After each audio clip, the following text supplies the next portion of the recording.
പ്രശാന്തേട്ട, സുരേഷ് ഗോപിയുടെ സ്നേഹ സന്ദേശയാത്ര നമ്മൾ കണ്ടതാണ് ഇന്നലെ. അദ്ദേഹം EK നായനാരുടെ വീട്ടിൽ ചെന്ന് ശാരദ ടീച്ചറെ കാണുന്നു, T പത്മനാഭനെ കാണുന്നു, PV ചന്ദ്രനെ കാണുന്നു, തളി ക്ഷേത്രത്തിൽ പോകുന്നു, വാടിക്കൽ രാമകൃഷ്ണൻ്റെ വീട്ടിൽ പോകുന്നു. ഇങ്ങനെ ഈ വാർത്തകളിൽ നിറഞ്ഞു നിൽക്കുകയാണ് സുരേഷ് ഗോപി. ഈ EK നായനാരുടെ വീട്ടിൽ ചെന്നതിനെ വളരെ വൈകാരികമായി EK നായനാരുടെ ഭാര്യ ശാരദ ടീച്ചർ അതിനെക്കുറിച്ച് പറയുകയൊക്കെ ചെയ്തു. എന്നെ അമ്മയെന്നാണ് വിളിക്കുന്നത്, നായനാരെ അച്ഛ എന്നാണ് വിളിക്കുന്നത്. ഇവിടെ വന്ന് ആ ഗുരുത്വം അദ്ദേഹത്തിൻ്റെ വാക്കുകളിലുണ്ട്.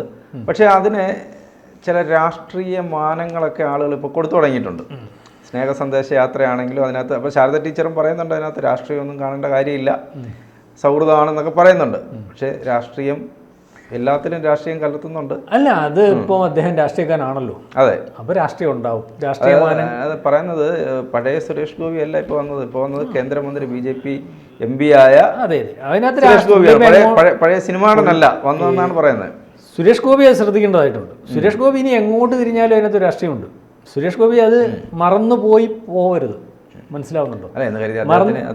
വന്ന വഴി മറക്കാത്തതിൻ്റെ അല്ല, മറന്നുപോയി പോരെന്ന് പറഞ്ഞാൽ സുരേഷ് ഗോപിയുടെ പുറകിൽ എപ്പോഴും കണ്ണുകളുണ്ട്. സുരേഷ് ഗോപിയെ ഇന്നലെ ഇതൊരു സെലിബ്രിറ്റി ആയതുകൊണ്ട് ഇന്നലെ വരെ മാധ്യമങ്ങൾ പുറകെ നടന്നതും, ഇന്ന് ആ സെലിബ്രിറ്റിക്കപ്പുറം അദ്ദേഹം ഒരു പാർട്ടിയുടെ ആളാണ്, ഒരു കേന്ദ്രമന്ത്രിയാണ്. ശത്രുക്കൾ കണ്ടമാനം ഉണ്ട് താൻ. മനസ്സിലാവുന്നുണ്ട്. 2 പാർട്ടിയായിട്ടുണ്ട്, മാധ്യമങ്ങളും ഉണ്ട്. അപ്പോൾ ആണ് വളരെ കൃത്യമായിട്ട്. പിന്നെ ഇപ്പം അദ്ദേഹം എന്ത് കാണിച്ചാലും അതിനകത്തൊരു രാഷ്ട്രീയ പുള്ളി ചുമ്മാ കാണിച്ചാലും എതിർ രാഷ്ട്രീയ പാർട്ടികൾ രാഷ്ട്രീയ ലക്ഷ്യത്തോടെ ഇത് കാണത്തുള്ളൂ. ഇപ്പൊ നയനാരുടെ വീട്ടിൽ അദ്ദേഹം പോയത് ഒരുപക്ഷെ നയനാരുമായിട്ട് നേരത്തെയുള്ള ബന്ധം കൊണ്ടായിരിക്കും, അല്ലെങ്കിൽ ആ വീടുമായിട്ടുള്ള ബന്ധം കൊണ്ടായിരിക്കും. പക്ഷെ അതിനകത്തൊരു രാഷ്ട്രീയം കാണും. പക്ഷെ വാടിക്കൽ രാമകൃഷ്ണന്റെ വീട്ടിൽ പോയതിനകത്ത് കൃത്യമായ രാഷ്ട്രീയമാണ്. അത് കൃത്യമായ അത് അദ്ദേഹത്തിന്റെ രാഷ്ട്രീയക്കാരന്റെ അദ്ദേഹം ഇപ്പൊ ബുദ്ധിമാനായ രാഷ്ട്രീയക്കാരനും കൂടിയാണ്. വാടിക്കൽ രാമകൃഷ്ണൻ എന്ന് പറഞ്ഞ ആളിനെ പറ്റി അറിയണമെങ്കിൽ വളരെ പുറകോട്ട് പോകണം. ഒരുപക്ഷെ ഇപ്പോഴത്തെ മുഖ്യമന്ത്രിയുടെ രാഷ്ട്രീയം ചകയുമ്പോൾ ആദ്യമേ വരുന്ന, അല്ലെങ്കിൽ അദ്ദേഹത്തിന്റെ തുടക്കം ഇപ്പോഴും അദ്ദേഹത്തെ വേട്ടയാടിക്കൊണ്ടിരിക്കുന്ന ഒരു കൊലപാതകത്തിന്റെ കഥയാണ് വാടിക്കൽ രാമകൃഷ്ണനോട് പറയുന്നത്. അപ്പൊ മനസ്സിലായില്ലേ? അപ്പൊ അവിടെ തന്നെ പോവുക. ബലിദാനികൾ കണ്ടമാനമുണ്ട്, എല്ലായിടവും പോകേണ്ടതായിട്ടുണ്ട്. കുര്യൻ പോലും അവിടെ പോയിട്ടില്ല. കാരണം കൃത്യമായി ഇത്ര നാൾ BJP-കാരനായിട്ടുള്ള കുര്യൻ ഇനി വരുമ്പോൾ പോകുമായിരിക്കും. കുര്യൻ പോയാൽ ഒരുപക്ഷെ ഇത്രയും വാർത്താ പ്രാധാന്യം, കുര്യൻ പോയാലും വാർത്താ പ്രാധാന്യം വരും. അദ്ദേഹം കേന്ദ്രമന്ത്രിയാണല്ലോ. മനസ്സിലായി. കിട്ടുന്ന സുരേഷ് ഗോപി കിട്ടുന്ന ഒരു മാധ്യമ, പിന്നെ ഇദ്ദേഹം കിട്ടും. ചെയ്തുകൊണ്ടിരിക്കുന്ന ഒരു കാര്യം എന്ന് പറഞ്ഞാൽ അദ്ദേഹത്തിന് പരിചയമുള്ളവരെ എല്ലാം കാണുന്നു. പ്രമുഖരായിട്ടുള്ള വ്യക്തികളെ മൊത്തം കാണുന്നു. ശത്രുക്കളെയും മിത്രങ്ങളെയും വേർതിരിക്കാതെ ഒരുപോലെ കാണുന്നു. ഇത് വളരെ കൃത്യമായിട്ടുള്ള രാഷ്ട്രീയ മെസ്സേജാണ്. നാളെ കാലത്തെ അദ്ദേഹത്തിന് കിട്ടാൻ പോകുന്ന ഒരു മൈലേജിനും കൂടിയാണ്. കാരണം അദ്ദേഹത്തിനെതിരെ ഒരു അലിഗേഷൻ ശത്രുക്കൾ പോലും വേണ്ടി വന്നാൽ പറയാനൊക്കാത്ത രീതിയിലേക്ക് അദ്ദേഹം ബന്ധങ്ങൾ സ്ഥാപിക്കുന്നു. നല്ല കാര്യം തന്നെയാണ്. പിന്നെ ഇതിനൊക്കെ അദ്ദേഹം ശ്രദ്ധിച്ചു പോകേണ്ട ഒരു കാര്യം എന്ന് പറഞ്ഞാൽ അദ്ദേഹത്തിൻ്റെ പുറകിൽ BJP ഉണ്ടാവണം, BJP-യുടെ പുറകിൽ അദ്ദേഹവും ഉണ്ടാവണം. കാരണം ഇത് പരസ്പരം പൂരകങ്ങളായിട്ട് മുന്നോട്ട് പോയതുകൊണ്ടാണല്ലോ ഇത്രയൊക്കെ ആവാൻ സാധിക്കുന്നത്. അദ്ദേഹത്തിൻ്റെ വ്യക്തിത്വത്തെ BJP കൃത്യമായിട്ട് ഉപയോഗിച്ചു. അദ്ദേഹത്തിൻ്റെ വ്യക്തിത്വത്തെ BJP കൃത്യമായിട്ട് ഉപയോഗിച്ചുകൊണ്ട് മാത്രമാണ് തൃശ്ശൂർ പോലുള്ള സ്ഥലത്ത് അദ്ദേഹം ജയിക്കുകയൊക്കെ ചെയ്യുന്നത്. അവിടെ ക്രിസ്ത്യാനികളുണ്ട്, മുസ്ലിങ്ങളുണ്ട്, ഹിന്ദുക്കളുണ്ട്. മനസ്സിലായി? ഇവരുടെ എല്ലാ വോട്ട് വളരെ കൃത്യമായിട്ട് കിട്ടിയേ മതിയാവത്തുള്ളൂ. മാത്രമല്ല ഇന്ന് BJP MP ആവുന്നതിന് ആ സമയം വരെ സംശയിച്ചിരുന്നതാണ് ക്രിസ്ത്യാനി വോട്ട് ചെയ്യുമോ, മുസ്ലിങ്ങൾ വോട്ട് ചെയ്യുമോ, ഹിന്ദുക്കൾ വോട്ട് ചെയ്യുമോ. എനിക്ക് മുസ്ലിങ്ങൾ വോട്ട് ചെയ്തുകൊണ്ടുള്ള കാര്യത്തിൽ ഇപ്പോഴും സംശയമാണ്. എന്നാൽ എൻ്റെ ഒരു കണക്കൂട്ടലനുസരിച്ച് മുസ്ലിങ്ങൾ അവിടെ വോട്ട് ചെയ്തിട്ടുണ്ട്. പക്ഷേ ക്രിസ്ത്യാനികൾ വളരെ കൃത്യമായിട്ട് വോട്ട് ചെയ്തില്ലെങ്കിൽ സുരേഷ് ഗോപി 77 വോട്ടിനോട് ജയിക്കത്തില്ല. അപ്പോൾ BJP ഉൾപ്പെടെയുള്ള ദേശീയ തലത്തിലും കേരളത്തിലെയും BJP-ക്ക് സുരേഷ് ഗോപിയിലൂടെ ഒരു കാര്യം വ്യക്തമായി: ക്രിസ്ത്യാനികൾ BJP-ക്കൊപ്പം നിൽക്കും. ക്രിസ്ത്യാനിക്ക് BJP-യെ ബോധ്യമായാൽ മതി. അത് സുരേഷ് ഗോപി കാണിച്ചു കൊടുത്തു. സുരേഷ് ഗോപി നമ്മൾ വിചാരിക്കുന്ന പോലെ അദ്ദേഹത്തിൻ്റെ ഈ കേന്ദ്രമന്ത്രിയായതിനു ശേഷം കേരളത്തിൽ വന്ന് അദ്ദേഹത്തിൻ്റെ മാതൃഭൂമി ശ്രേയസ് കുമാറിനെ കണ്ടതിനകത്ത് PV ചന്ദ്രനെ കണ്ടു. അദ്ദേഹത്തിൻ്റെ ചേട്ടൻ്റെ ഗംഗാധരൻ അദ്ദേഹത്തിൻ്റെ ഒത്തിരി സിനിമകൾ എടുത്തിട്ടുണ്ട്. മനസ്സിലായില്ലേ? ഗൃഹലക്ഷ്മി പ്രൊഡക്ഷൻസ് എന്ന് പറയുന്നത്. അപ്പോൾ അതിൻ്റെ ഒരു നന്ദിക്ക് വേണ്ടി കണ്ടു. പക്ഷേ അതിൻ്റെ ഇടയ്ക്കൂടെ മാതൃഭൂമിയുടെ ശ്രേയംസ് കുമാർ കണ്ടതിനകത്ത് ഒരു ശകലം രാഷ്ട്രീയം നമുക്ക് വേണമെങ്കിൽ ശ്രേയംസ് കാണാതിരിക്കുകയും ചെയ്യാം. നമുക്ക് പറയുകയും ചെയ്തിട്ടുണ്ടല്ലോ, ഞങ്ങളിങ്ങനെ വരാതെ കിടക്കുകയാണ് എന്നും അങ്ങനെ ഞങ്ങളെ അദ്ദേഹം പറയുന്നുണ്ട്. ഒരു കൂടിക്കാഴ്ചക്കകത്ത് നിതീഷ് കുമാറിന് പോകണമെങ്കിൽ ദേവോടേക്ക് വാങ്ങി ഇദ്ദേഹത്തിന് ബി ജെ പിക്കകത്ത് പോകുന്നതിന് എന്നാ കുഴപ്പം? അതെ, ഇനിയിപ്പോ ബി ജെ പിക്കകത്ത് ആൾക്കാർക്ക് പോകുന്നതിന് ബുദ്ധിമുട്ടില്ല.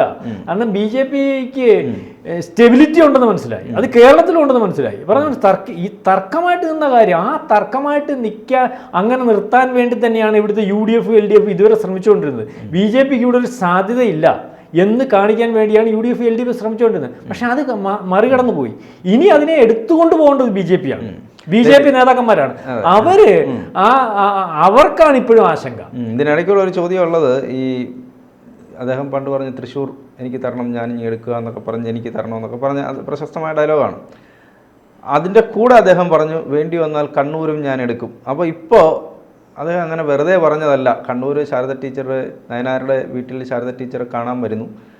അതിൻ്റെ പിന്നിലുള്ള രാഷ്ട്രീയം കണ്ണൂരും ഞാൻ എടുക്കും എന്നൊക്കെ, എനിക്ക് കണ്ണൂർ വന്നാലും ഞാൻ മത്സരിക്കും എന്ന് പറയുമ്പം അവിടെയും അദ്ദേഹത്തിന് ശക്തമായ ചില ബന്ധങ്ങളുണ്ട് എന്ന് ചകഞ്ഞു തുടങ്ങുകയാണ് ഇതിനകത്ത് രാഷ്ട്രീയം കാണുന്ന ആളുകൾ. അങ്ങനെ എന്തെങ്കിലും ഉണ്ടോ അതിനകത്ത്? അല്ല, അതിനകത്ത് രാഷ്ട്രീയം കാണുന്ന ആളുകൾ എന്ന് പറയും ഇദ്ദേഹം ഇവിടെയൊക്കെ എന്തൊക്കെ ചെയ്തിട്ടുണ്ട്. ഉമ്മൻചാണ്ടി മരിച്ചു കഴിഞ്ഞപ്പോഴാണല്ലോ പുള്ളി ആർക്കൊക്കെ എന്തൊക്കെ ചെയ്തിട്ടുണ്ടെന്ന് മനസ്സിലായത്. ഇപ്പം തന്നെ ശാരദ ടീച്ചർ ഒരു കാര്യം പറഞ്ഞത്, പണ്ട് ആരും അറിയാൻ വയ്യാത്ത സമയത്ത് ഈ വീട്ടിൽ വരുമ്പോൾ അദ്ദേഹം തിരക്കുന്നത് ഇവിടുത്തെ ക്യാൻസർ രോഗികൾ ആശുപത്രി കിടക്കുന്നവരുടെ ലിസ്റ്റ് എടുക്കുക, എന്നിട്ട് അവരെ സഹായിക്കുക. സുരേഷ് ഗോപി ആരെയൊക്കെ സഹായിച്ചിട്ടുണ്ടെന്നുള്ള കാര്യം സുരേഷ് ഗോപിക്ക് പോലും അറിയത്തില്ല.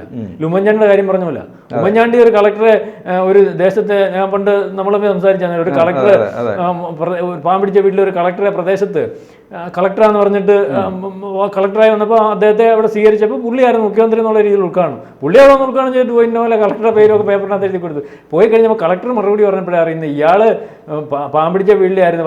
പത്താം ക്ലാസ് കഴിഞ്ഞപ്പോൾ തൊട്ട് പഠിക്കാൻ വേണ്ട സഹായം എല്ലാം ചെയ്തു കൊടുത്തതും ഈ സംവിധാനം വരെ എത്തിച്ചു കൊടുത്തത് ഉമ്മൻചാണ്ടിയാണ്. അത് ഉമ്മൻചാണ്ടിക്ക് അറിയത്തില്ല, ഉമ്മൻചാണ്ടി സ്ഥിരം ആ ജോലി ചെയ്തുകൊണ്ടിരിക്കുന്ന ആളാണ്, ഒരുപാട് പേരെ സഹായിക്കുന്ന. അതുപോലെ ഇദ്ദേഹത്തിന്റെ ഒരു കുഴപ്പമെന്ന് പറഞ്ഞാൽ ഇദ്ദേഹവും ആൾക്കാരെ സഹായിക്കുന്നതിനകത്ത് ഇന്ന് MP ആവുമെന്നോ കേന്ദ്രമന്ത്രി ആവുമെന്നോ വെച്ച് സഹായിച്ചു പോകുന്നില്ല. അദ്ദേഹത്തിന്റെ ഒരു പാഷനാണ്, മനസ്സിലായില്ല. ആൾക്കാരെ സഹായിക്കുന്ന പുള്ളിക്ക് ഇഷ്ടമാണ്, അത് പുള്ളിയുടെ കാശെല്ലാം കൊടുത്ത് പുള്ളി സഹായിക്കുന്നു. അപ്പൊ അത് ആരെയൊക്കെ സഹായിച്ചിട്ടുണ്ടെന്ന് ആർക്കറിയാൻ പറ്റും, മനസ്സിലാവുന്നുണ്ട്. പിന്നെ അതുപോലെ പുള്ളിയുടെ ബന്ധങ്ങൾ അത് വളരെ കൃത്യമായിട്ട് പുള്ളി കാത്തു സൂക്ഷിക്കുന്നുള്ളതിന് ഉദാഹരണമാണ് നയനാരുടെ ബന്ധം. ഇത്ര കാലം മുമ്പായിരിക്കും നയനാർക്ക്, ഇപ്പൊ അദ്ദേഹം മരിച്ചു പോയിട്ട് എത്ര കാലം, അദ്ദേഹത്തിന് എത്ര വയസ്സുള്ളപ്പോൾ തുടങ്ങിയായിരിക്കും ഈ ബന്ധം. അവരെ കേക്കർണാന്റെ വീടുമായിട്ട്, പിന്നെ അവർ രണ്ടുപേരും മരിച്ചു പോയതുകൊണ്ടായിരിക്കും അദ്ദേഹം പോലെ വീടുമായിട്ട് ബന്ധമുണ്ട്. അതുപോലെ ഈ നിങ്ങൾ ഈ പറയുന്നതല്ല, CPM പല നേതാക്കന്മാരൊക്കെ ഇദ്ദേഹത്തിന് ആഴ്ത്തി ബന്ധമുണ്ട്. അവർ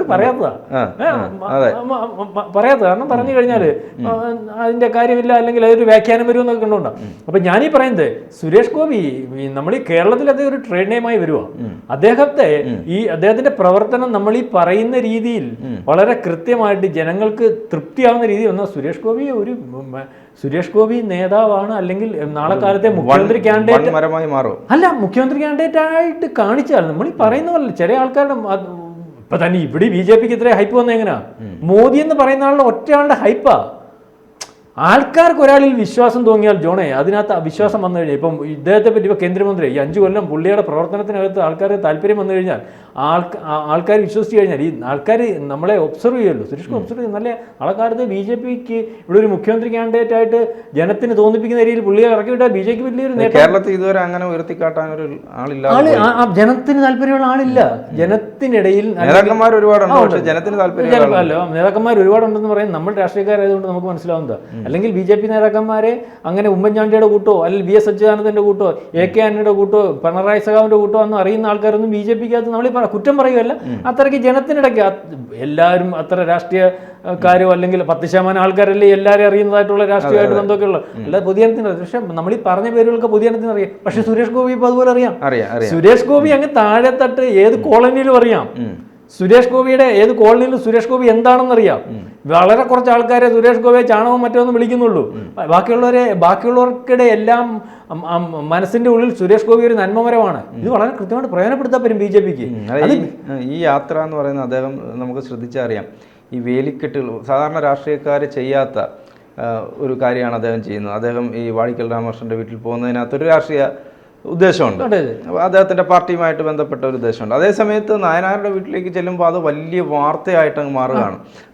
ഒരു ഞെട്ടൽ CPM ഉൾപ്പെടെ സമ്മാനിച്ചിട്ടാണ് അദ്ദേഹം ചെല്ലുന്നത്. അത് സൗഹൃദത്തിൻ്റെ പേരിലാണ് അദ്ദേഹം ചെല്ലുന്നതെങ്കിൽ പോലും പിന്നീട് അദ്ദേഹം T. പത്മനാഭൻ്റെ വീട്ടിൽ പോകുന്നു, ഈ പറഞ്ഞ പി വി ചന്ദ്രൻ്റെ വീട്ടിലും നമ്മൾ നേരത്തെ പറഞ്ഞ പോലെ ശ്രേയാംസ് കുമാറിൻ്റെ അടുത്ത് ചെല്ലുന്നു. അതൊക്കെ കൗശലക്കാരനായ ഒരു രാഷ്ട്രീയക്കാരുടെ അല്ല, ഇതിനകത്ത് കൗശലക്കാരനായ രാഷ്ട്രീയക്കാരനാണോ അല്ലയോ എന്നുള്ളതിനെ പറ്റി നമുക്ക് തർക്കമുണ്ട്. കാരണം അദ്ദേഹം ജയിക്കുന്നതിന് മുമ്പേ പറഞ്ഞു എനിക്ക് കരുണാകരൻ നേതാവായിരുന്നു, എനിക്ക് നയനാർ ബന്ധമുണ്ട്, അപ്പൊ അദ്ദേഹം അന്ന് MP ആവുന്നുള്ള ഉദ്ദേശമില്ല. അപ്പൊ അന്ന് ഞാൻ അന്നേരം വിചാരിച്ചു പത്രസമ്മേളനം നടത്തി പുള്ളി പറയുന്നത് തെറ്റാണല്ലോ BJPയുടെ. അപ്പം ഇതിന്റെ നേതാക്കന്മാർ ഇപ്പോഴും എൻ്റെ മനസ്സിലിരിക്കുന്ന നേതാക്കന്മാർ തന്നെയാണ്, ഞാൻ BJPക്കാരനാണ്, അതുപോലെ തന്നെ എൻ്റെ മോദി എന്ന് പറയുന്നത്. അപ്പൊ അദ്ദേഹത്തിന് ആ മനസ്സിൽ അന്നും ഉണ്ട്.